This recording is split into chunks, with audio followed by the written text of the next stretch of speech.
En este segundo bloque hablaremos un poquito sobre los mecanismos de participación ciudadana. Nosotros como ciudadanos tenemos no solo los derechos ya expresados en la parte de derechos humanos, sino también algunos derechos específicos en el tema político.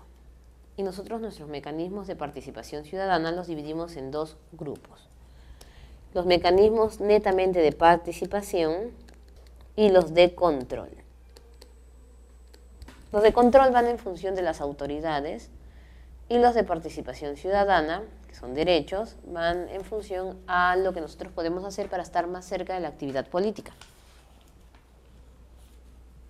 En el caso de los mecanismos de participación ciudadana, en primer lugar tenemos el derecho al voto o sufragio. Este voto debe ser libre, tú tienes que ir a votar sin que nadie te esté obligando a hacerlo. Igual todos debemos tener las condiciones de poder votar de la misma manera.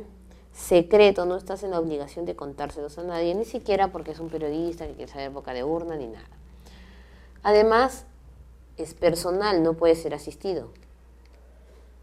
Y se vuelve obligatorio porque hay una multa si no asistimos, más no hay una presión o fuerza o violencia que te obligue a ir allá. Recordar siempre que nosotros votamos en la actualidad hasta los 70 años, es decir, desde los 71 en adelante el voto ya es opcional. Obligatorio hasta los 70 años. Antes era 65. Al aumentar la esperanza de vida de los pobladores en el Perú, también aumenta la edad obligatoria para poder votar. Tenemos luego las iniciativas.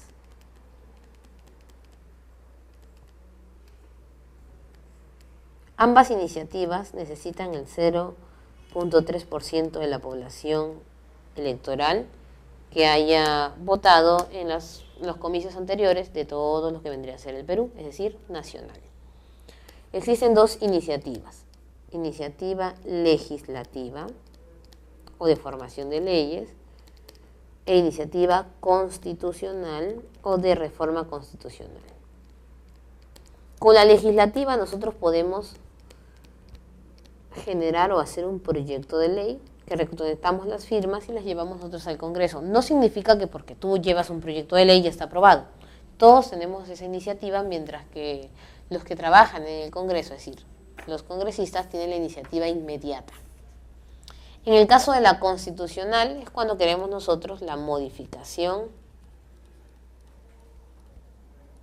o cambio de nuestra constitución. Y tenemos también la posibilidad de hacer uso del referéndum. El referéndum es como una votación o elección, es en la cual nosotros aprobamos o desaprobamos alguna ley o norma. Solamente votamos sí o no, si estamos a favor de.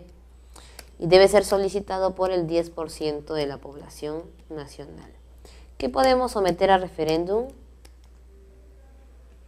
La iniciativa constitucional o de reforma constitucional, las leyes o normas con rango de ley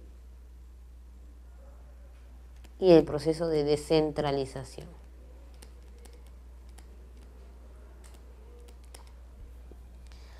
Ahora, por otro lado, también tenemos mecanismos de control. ¿Qué hacer si una autoridad que nosotros hemos elegido no está trabajando bien y queremos que salga de ese cargo? Con esto logramos entonces la supervisión y ratificación de nuestros gobernantes. En primer lugar, vamos a tener la revocatoria, que es pedida por el 25% de los participantes en los comicios. ¿A quién puedes sacar tú por revocatoria? Cualquier autoridad elegida por voto. Tienes ahí alcaldes, no solamente al alcalde, también regidores.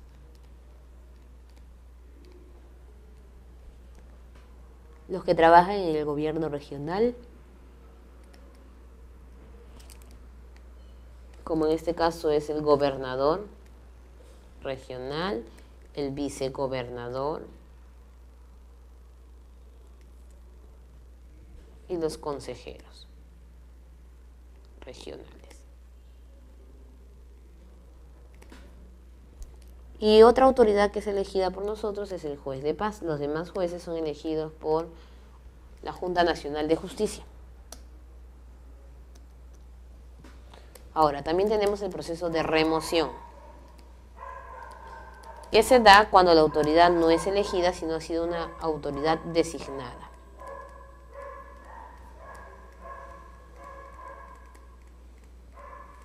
O no elegida por el pueblo. Aquí necesitamos nosotros el voto del 50% de la población. Y aquí pueden estar entonces directores, jefes, entre otros.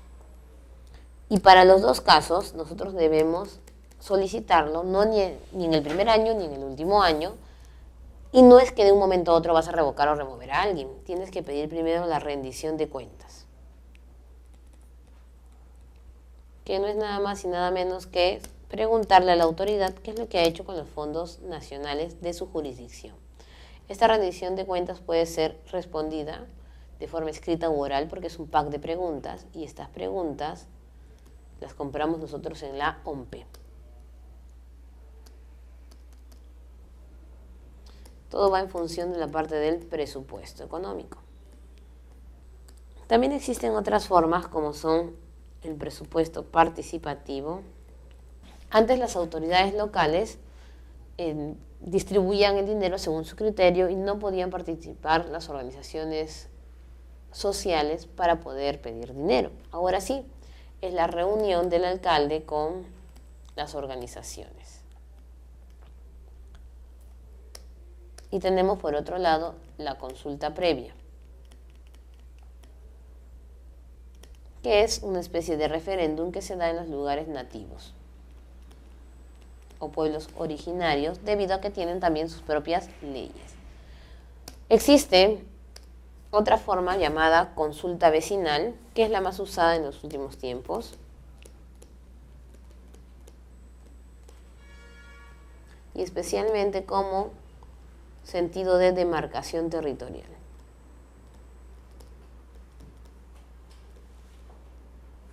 ¿Para qué? Para saber dónde desean estar estas personas.